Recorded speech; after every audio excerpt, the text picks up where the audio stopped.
Mahusay po at nakapagtagumpayan niya ang gawain sa Kongreso. Tingin ko po ay handang-handa na siya sa Senado. Mga kaibigan, si Risa Ontiveros.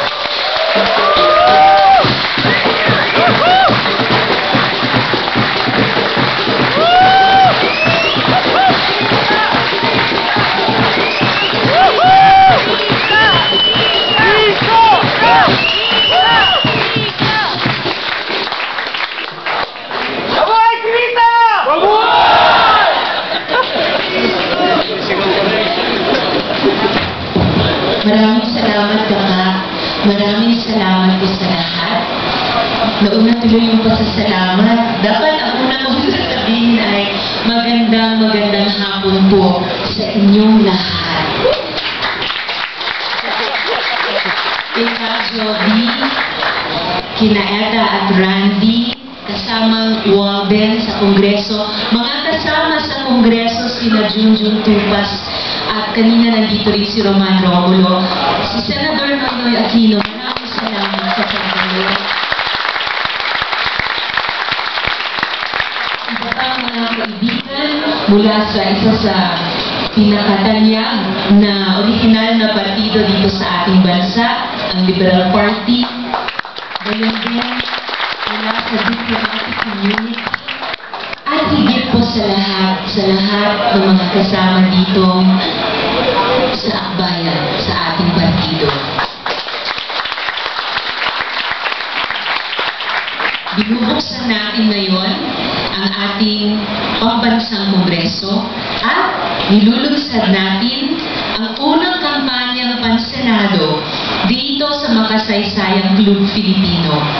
Maglingkod, lumaban, magtagumpay. Ang maglingkod ay disposisyon ng akbayan. Nais natin ang isang lipunang demokratiko, makatarungan at makatao. Nais natin isa kapangyarihan ang mga marginalized at underrepresented na mga sektor, ang mga lokal na pamayanan, ang lahat ng mga mamamayan sa pamamagitan ng kanilang mga kilusan, mga lokal na pamahalaan, at mga proseso ng pagkamamamayan. Naway, ang ating pagtakbo sa Senado ay maging isang paglingkod na dalhin ang politika ng aktibong mamamayan sa institusyong iyon. Harinawa, sabi ni Bayan. Tradisyon natin ang lumaban. Itinataguyod natin ito dahil sa mga makasaysayang tunggalian sa kapwa-tao, sa lipunan, sa sinapupunan ni Inang Kalikasan. Pumapanig tayo para sa mga sinaunang prinsipyo at para sa pagbabago. Kung tutuusin, di lamang romantisismo ang mayroon, ang pag-asa. Ang pag-asa din ay nakabatay sa mga konkretong pagkapanalo at isang tungkulin ng mga manlalaban para sa kinabukasan.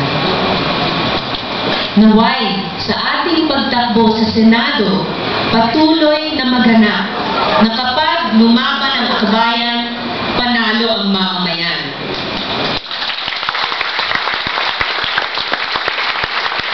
Ang magtagumpay ay isang matamis na hangarin. Natikman na natin ito sa mga halalan at gawain, party list, at lokal na pamahalaan. Sa mga kampanya ng ating mga partner na kilusang masa, sa ating mga local mass struggles. Sa mga ito, nasubukan natin kung karapat-dapat tayo sa politika, sa pamamahala, sa pagiging puwersa sa lipunan. Sa kabila ng ating mga pagkakamali at mas malulubhang mga pagkukulang, may hinihingi na pinakamalalim at pinakamataas sa ating pagkatao, tulad ng sa usapin ng kasarian. Naway, sa ating pagtakbo sa Senado, matikman natin muli at maging karapat-dapat tayo tayo sa tagumpay. Ako po, inyong kasama, bilang isang lumuluhod sa Diyosa, at sa walang iba, isang babaeng tao, isang anak ni Inang Bayan at ni Inang Kalikasan, isang demokrata at progresibo, karangalan kong tanggapin kasama ninyong lahat ang bagong tungkulin nito na lumaban, magtagumpay at maglingkod sa Senado.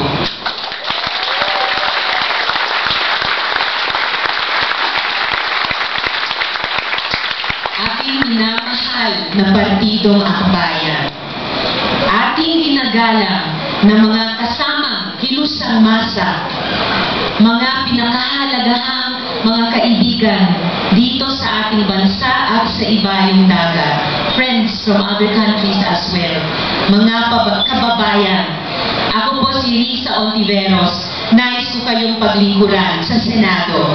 Maraming